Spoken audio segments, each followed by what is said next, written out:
नमस्कार। मैं Vishnu Narayan the Bihar mail के लिए। द बिहार मेल की टीम इस समय सासाराम में है और इस समय हम डेहरी में हैं। डेहरी ऑन सोन, जो आप खासतौर से सड़क मार्ग से भी गुजरेंगे और रेलवे के भी रूट से जब आप मुगल सराय या पंडित दीनदयाल उपाध्याय जंक्शन जिसका नाम हो गया है वहाँ से होते हुए जब आप कोलकाता की ओर बढ़ते हैं तो डेहरी ऑन सोन भी एक तरीके से पड़ता है उसमें। और अभी हम जिस पुल पे खड़े हैं वो शेर शाह सूरी ने अपने ज़माने में, हालांकि उनका टाइम स्पैन बहुत कम रहा 1540 से 1545 के बीच, मगर सासाराम और पूरे शाहाबाद की जब भी बातचीत आप करेंगे तो बिना शेर शाह की बातचीत किए वो एक तरीके से वो बातचीत पूरी नहीं होती। और ये जो है एक तरीके का अपने तरह का अद्भुत पुल है। नहीं, माफ़ी चाहेंगे, काम करता है, रह करके चला जाता है।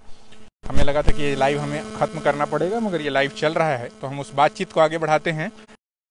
बातचीत करने के लिए हैं डेहरी ऑन सोन के ही रहने वाले और हमारे एमसी संस्थान से सीनियर भी पत्रकार भी गोविंदा मिश्रा, जो यहाँ के रहने वाले हैं और इस इलाके को बेहतर जानते हैं हमसे। तो जब इस पुल पे ले आए तो हमने सोचा कि एक लाइव आप लोगों को पुल के लिहाज से भी करना चाहिए और बताना चाहिए कि यहाँ का इतिहास क्या है, इस पुल का होने का क्या मायने मतलब था। अगर दूसरी तरफ देखेंगे तो बहुत तेज धारा में सोन में कहते हैं कि सोन का बालू जो है वो आपके घर बनाने से उड़ाएगा नहीं, सोन के बालू तो घर बनौले से नहीं उड़ाई।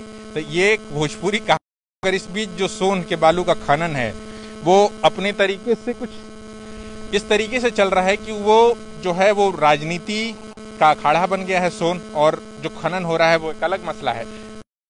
जो मसले पर बातचीत करने के लिए खास तौर से लाइव हुए हैं वो एक सोन नदी पर बना हुआ ये अपने अनोखा पुल के बारे में और साथ ही साथ सासाराम और शेर शाह सूरी के इतिहास के बारे में बताना गोविंदा मिश्रा। ये विष्णु जी, ये शेर शाह के टाइम बिल्ड हुआ था। अफगान शासक थे, एक जागीरदार के बेटे थे, विजनरी थे जिन्होंने डाक व्यवस्था पूरे देश भर में सुदृढ़ की और करके रखे थे। इसे क्या विजन था उनका, और ये स्ट्रेटेजिकली भी इम्पोर्टेंट हो सकता है, सामरिक दृष्टिकोण से भी उस समय जाने आने के लिए, की टुकड़ियों को भेजने के लिए, इन सबों के लिए भी ये बहुत महत्वपूर्ण रहा। मेरा ये भी मानना है, मैं कंफर्म तो नहीं हूँ, लेकिन सोन का सबसे लंबा पार्ट भी जो होगा वो यहीं पर होगा, मतलब सबसे लंबा डेहरी ऑन सोन में भी होगा।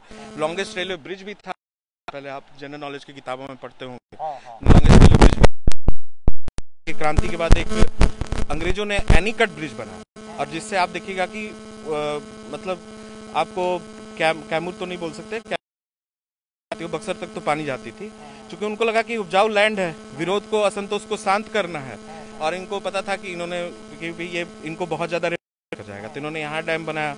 बाद में वो डैम का खाते थे, रेहू मछली, तो जो मछली खाते होंगे वो पता होगा, सोन की मछली को बड़ा स्वादिष्ट लोग मानते हैं अभी भी। हाँ, चलो वो सब तो अभी भी मछलियाँ बहुत अच्छी। तो बंगालीज ने यहाँ पे अपने घर बना के रखे थे, और डालमीनगर इंडस्ट्रीज भी थी जो, तो ये पूरा का पूरा इधर भी आप देखिएगा, ये बालू, तो थोड़ा बालू थोड़ा दूरी पे दिख रहा है, लेकिन सोन के बालू यहाँ उत्तर प्रदेश के काफी दूरी तक जाता है बालू।